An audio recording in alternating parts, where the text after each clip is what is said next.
दोस्तों नमस्कार and good evening. दोस्तों आज इस शाम को अपन प्लांट एनाटॉमी का एक बहुत इम्पोर्टेंट पॉइंट डिस्कस करेंगे। डाइकोट मोनोकोट रूट की इंटरनल अपन मॉर्फोलॉजी पढ़ेंगे। डाइकोट व मोनोकोट की जो रूट है, जो जड़ है, उसकी अपन आंतरिक जो मॉर्फोलॉजी है, एनाटॉमी है, उसके बारे में स्टडी करेंगे। पहले अपन डाइकोट की डिस्कस करेंगे, फिर अपन मोनोकोट के बारे में बात करेंगे। तो आज का जो अपन क्लास का टॉपिक है डाइकोट मोनोकोट रूट की एनाटॉमी।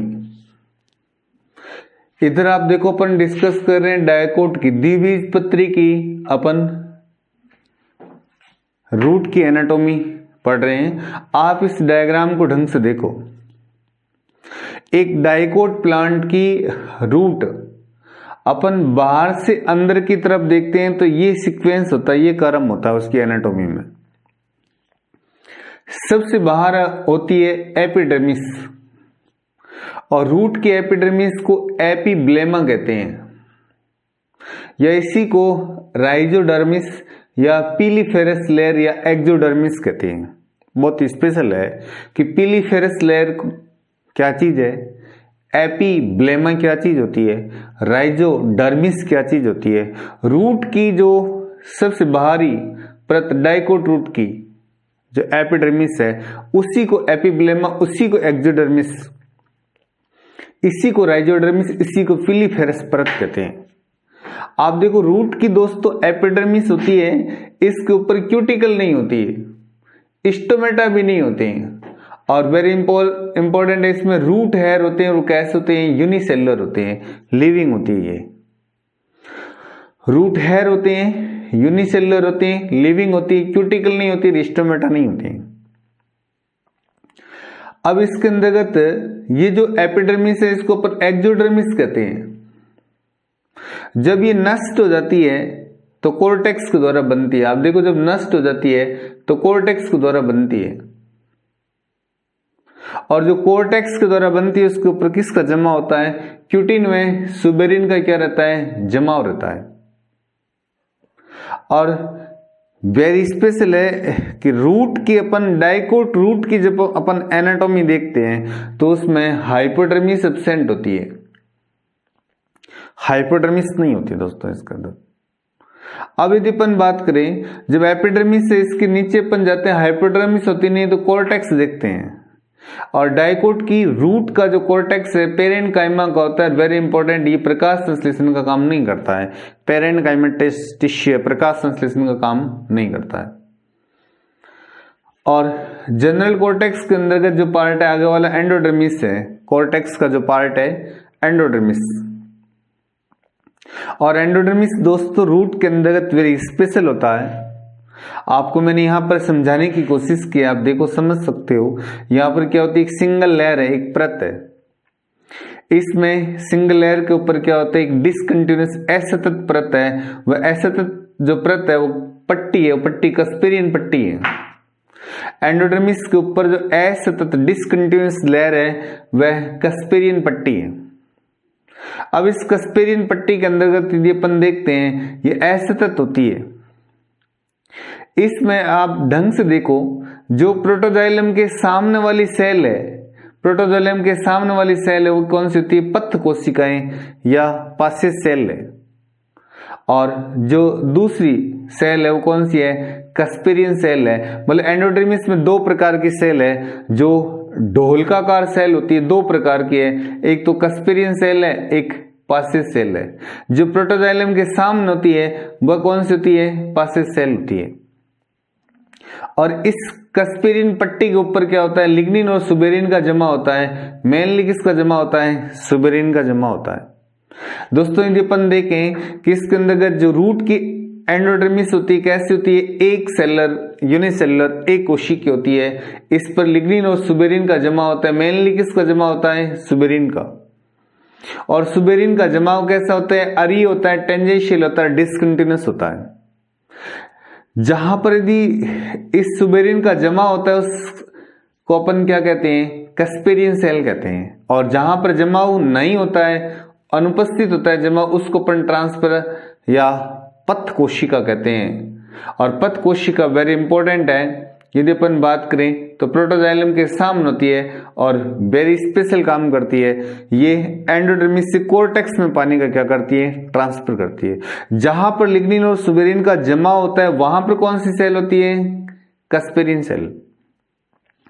और जहां पर लिग्निन सुबेरिन का जमाव नहीं होती वहां पर कौन सी होती है, ट्रांसफर या फथ सेल होती है। इसके बाद अपन देखते हैं दोस्तों, ये जो कैस्पेरियन पट्टी है, कैस्पेरियन पट्टी एक प्रकार की क्या है, जलरोधी जैकेट बनाती है, क्योंकि सुबेरिन क्या होता है, वाटरप्रूफ होता है, जो पानी को लीकेज होने से क्या करती है, रोकती है। अब एंडोडर्मिस के अंदर अपन देखते हैं क्या होती है, पेरिसाइकिल होती है। और दोस्तों वेरी स्पेशल है, रूट की पेरिसाइकिल किसका निर्माण करती है, पार्श्व जड़ों का निर्माण करती है, लेटरल रूट का निर्माण करती है। और पेरिसाइकिल का कौन सा भाग लेटरल रूट का निर्माण करता है, जो भाग प्रोटोजाइलम के क्या होता है, सामने होता है। पेरिसाइकिल क्या होती है, सिंगल परत होती है। और रियल में पेरिसाइकिल एक प्रकार का क्या होता है, छड़ मृदुत्तक होता है। एक प्रकार का छड़ मृदुत्तक होती है, एक सिंगल लेयर होती है, पार्श्व जड़ों का निर्माण करती है। और जो भाग क्या होता है, प्रोटोजाइलम के सामने होता है, वो पार्श्व जड़ों का क्या करता है, निर्माण करता है। वेरी इंपॉर्टेंट, वैस्कुलर बंडल में आप देखो, जड़ों के वैस्कुलर बंडल क्या होते हैं, रेडियल होते हैं। जाइलम और फ्लोएम क्या होते हैं, अल्टरनेट होते हैं। इसके अंदर जाइलम और फ्लोएम क्या होते हैं, अलग अलग त्रिज्या पर होते हैं। और जाइलम और फ्लोएम आपस के अंतर्गत कनेक्ट रहते हैं, जुड़े रहते हैं टिश्यू के द्वारा। वो टिश्यू है कौन सा, कंडक्टिव टिश्यू, योगी उत्तक, संयोजी उत्तक, पेरेन्काइमा है एक प्रकार का। कैसा उत्तक होता है, पेरेन्काइमा। अंदर अब देखते हैं इसके अंतर्गत पित्त है। पित्त क्या होती है, इसमें अविकसित या एब्सेंट होती है। जो डाइकोट की रूट है उसके अंतर्गत पित्त क्या होती है, अविकसित होती है। इसमें जाइलम और फ्लोएम आपस में जुड़े रहते हैं, किससे, कंडक्टिव टिश्यू के द्वारा आपस में क्या रहते हैं, कनेक्ट रहते हैं, जुड़े रहते हैं। और जो कंजक्टिव टिश्यू है, जो योजी उत्तक है, संयोजी उत्तक है, उससे क्या रहते हैं, जुड़े रहते हैं। वैस्कुलर बंडल में पढ़ा चुका हूं, जड़ के अंदर रेडियल और कैसे होते हैं, एक्सार्च होते हैं। वेरी स्पेशल है दोस्तों, टिनोस्पोरा और ट्रापा की जो जड़ें होती है उनमें क्लोरोफिल प्रेजेंट होता है, प्रकाश संश्लेषण करती है। ऐसी जड़ें फोटोसिंथेटिक या स्वांगिकारी जड़ें कहलाती है। वेरी स्पेशल है। जो अपस्थानिक स्टेम है वो क्या होता है, एक्सोजिनस होता है, जबकि पार्श्व जड़ें उत्पत्ति में कैसी होती है, एंडोजिनस होती है। और वेरी स्पेशल है, डाइकोट की रूट में वैस्कुलर बंडल की संख्या कहां से कहां तक होती है, 2 से लेकर के 6 तक होती है। यहां पर अपन डिस्कस कर रहे हैं डाइकोट रूट की एनाटॉमी। डाइकोट की रूट की एनाटॉमी में आप देखो वेरी स्पेशल, सबसे बाहर एपिब्लेमा है, कॉर्टेक्स है, उसके बाद में एंडोडर्मिस, एंडोडर्मिस में लिग्निन सुबेरिन का जमाव है। जहां जमाव है वहां कैस्पेरियन सेल है, जहां जमाव नहीं है वहां पैसेज सेल है। डिसकंटिन्यूअस कैस्पेरियन पट्टी है जो वाटरप्रूफ होती है। एंडोडर्मिस में ढोलकाकार की सेल होती है, अंदर पेरिसाइकिल होती है, पार्श्व जड़ों का निर्माण करती है। वैस्कुलर बंडल रेडियल होते हैं, जाइलम फ्लोएम कनेक्ट रहते हैं संयोजी उत्तक या पेरेन्काइमा के द्वारा। और इसमें जाइलम की वेसल्स होती है, कैसी होती है, कोणी होती है। पित्त अविकसित रहती है और जाइलम फ्लोएम कंजक्टिव टिश्यू के द्वारा जुड़े रहते हैं। वेरी स्पेशल है, टिनोस्पोरा ट्रापा की जो जड़ होती है, जो रूट होती है, फोटोसिंथेसिस करती है। अपस्थानिक जड़ एक्सोजिनस होती है, जो कि पार्श्व जड़ें कैसी होती है, एंडोजिनस होती है। रूट में नंबर ऑफ वैस्कुलर बंडल देखते हैं, डाइकोट की 2 से लेकर के कहां तक है, 6 तक है। वेरी स्पेशल है, एक्सोडर्मिस क्या होती है, एंडोडर्मिस के ऊपर मेनली किसका जमा होता है, वाटरप्रूफ कौन सी होती है, सुबेरिन कहां पर जमता है, कैस्पेरियन सेल क्या है, पथ कोशिकाएं क्या है, जाइलम और फ्लोएम कैसे कनेक्ट रहते हैं। आपको दोस्तों एक एक चीज अच्छी तरीके से मालूम चाहिए डाइकोट रूट की। ये जैसी मैंने आपको डाइकोट रूट की एनाटॉमी में पढ़ रहा है अपन, same to same monocot root की क्या होती है, एनाटॉमी होती है।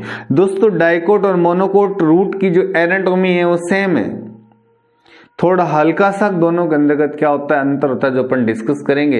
इसलिए आप इसको अच्छी तरीके से पढ़िए कि कैस्पेरियन पट्टी क्या है, कैस्पेरियन सेल क्या होती है, पथ कोशिकाएं क्या है, आपको एक एक चीज अच्छी तरीके से मालूम होनी चाहिए। जो कंजक्टिव टिश्यू कैसा होता है, पेरेन्काइमा होता है। पेरिसाइकिल कैसी है, पार्श्व जड़ों का निर्माण करती है।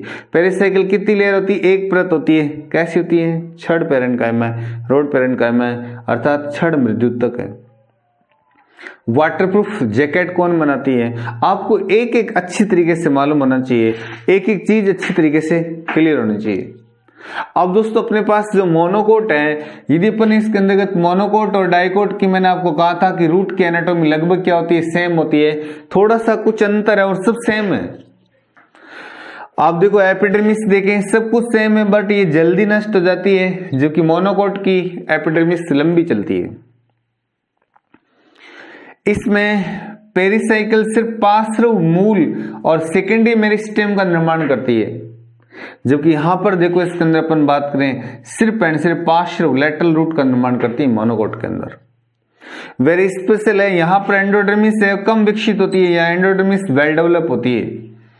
मोनोकोट की रूट के अंतर्गत एंडोडर्मिस, कस्पेरिन सेल, कस्पेरिन पट्टी, पासेज सेल एक वेल डेवलप होती है, बहुत ही दक्षता के साथ पानी का क्या होता है, सप्लाई होती है। इसमें लैटरल रूट के बारे में बात करें, ये पेरिसाइकिल से बनती है, जो प्रोटोजाइलम के क्या है, सामने। बट यहां पर देखो वेरी स्पेशल है, लैटरल रूट का निर्माण होता है जो प्रोटोफ्लोएम की क्या होती है, सामने होती है। और इसमें वेरी वेरी इंपॉर्टेंट पित्त क्या होती है, अविकसित या एब्सेंट होती है। आप देखो मोनोकोट के अंतर्गत पित्त विकसित और प्रचुर मात्रा के अंदर होती है। दोस्तों वेरी सिंपल, डाइकोट के अंतर्गत नंबर ऑफ वैस्कुलर बंडल के बारे में बात करें, वैस्कुलर बंडल की संख्या हम बात करें 2 से कहां तक है, 6 तक है। और यहां 6 से क्या है, ज्यादा है, पोलीआर्च कंडीशन है। वेरी स्पेशल, डाइकोट की रूट के अंदर यदि अपन देखते हैं सेकेंडरी ग्रोथ प्रेजेंट होती है, बट यहां सेकेंडरी ग्रोथ नहीं होती है। यहां पर एक अपवाद है, प्याज के अंदर यदि अपन बात करें, प्याज एक मोनोकोट है, बट रूट में वैस्कुलर बंडल की संख्या 2 से कहां तक है, 6 तक है। ये डाइकोट और मोनोकोट रूट की एनाटॉमी के अंदर का डिफरेंस है। तो दोस्तों आप डाइकोट और मोनोकोट की रूट की एनाटॉमी के अंतर्गत आप अंतर देखिए। डाइकोट की रूट की एनाटॉमी को आप समझिए, वेरी स्पेशल है। अभी तक मैं आपको 4 चीजें मैंने आपको पढ़ाई है। डाइकोट मोनोकोट के स्टेम की कंपेयर करवाई थी। यहां पर मैंने आपको डाइकेट और मोनोकोट की रूट के अंदर कंपेयर कराई है। आपको दोस्तों यहां पर एक एक क्वेश्चन अच्छे तरीके से मालूम होना चाहिए, किसी प्रकार का कोई भी कंफ्यूजन नहीं होना चाहिए। कंजक्टिव टिश्यू क्या है, एक्सोडर्मिस क्या है, एपिब्लेमा क्या है, पिलीफेरस लेयर क्या चीज होती है, रूट हेयर कैसे होती है, कस्पेरिन स्ट्रिप क्या है, कस्पेरिन सेल क्या है, किस शेप की होती है एंडोडर्मिस की सेल, किस में एंडोडर्मिस विकसित होती है, किस में पित्त विकसित होती है, वैस्कुलर बंडल की संख्या किस में कम होती है, किस में ज्यादा होती है, पेरिसाइकिल किस किस का निर्माण करती है, लैटरल रूट का निर्माण किस में करती है, सेकेंडरी मेरिस्टेम कहां पर बनाती है, वाटरप्रूफ जैकेट कौन सी है, एपिडर्मिस लंबी कहां चलती है, एंडोडर्मिस की मोनोकोट और डाइकोट में क्या डिफरेंस है, बाहर से अंदर की तरफ, अंदर से बाहर की तरफ क्या सीक्वेंस है, जाइलम और फ्लोएम की कैसी कंडीशन है, जाइलम की वेसल्स कैसी होती है, कोणी होती है। तो दोस्तों आपको एक एक अच्छी तरीके से हर क्वेश्चन आपको क्लियर होना चाहिए। आपको मेरी क्लास लेने के बाद में एक भी सिंगल क्वेश्चन के अंदर दोस्तों कंफ्यूजन नहीं होना है। आप बहुत व्यवस्थित तरीके से पढ़िए, समझिए एक एक चीज को कि एंडोडर्मिस के ऊपर किसका जमा होता है, मेनली किसका जमा होता है, सुबेरिन का जमा होता है। वाटरप्रूफ जैकेट कौन बनाती है, प्रोटोजाइलम कितनी लेयर का होता है इसके अंदर यदि अपन बात करें, कैसा होता है, प्रोटोजाइलम कहां होता है, मेटाजाइलम कहां होता है, प्रोटोफ्लोएम कौन सा है, आपको अच्छी तरीके से एक एक चीज क्लियर होनी चाहिए यहां पर। तो दोस्तों आज अपनी शाम को, इस रात्रि को यहां पर डिस्कस करें एक बहुत इंपॉर्टेंट पॉइंट, वह डाइकोट व मोनोकोट की रूट की एनाटॉमी डिस्कस कर रहे हैं। तो आपको हर कंसेप्ट, हर क्वेश्चन क्लियर होना चाहिए। आगे वाली क्लास के अंतर्गत अपन डिस्कस करेंगे डाइकोट और मोनोकोट की लिफ के बारे में डिस्कस करेंगे। तो आगे वाली क्लास टोटली दोस्तों पत्ती के ऊपर रहेगी, लिफ के बारे में अपन डिस्कस करेंगे और उसके बाद के अंदर अपन नए पॉइंट के अंदर एंट्री होगी, वो होगा अपना सेकेंडरी ग्रोथ, द्वितीयक वृद्धि। थैंक यू दोस्तों।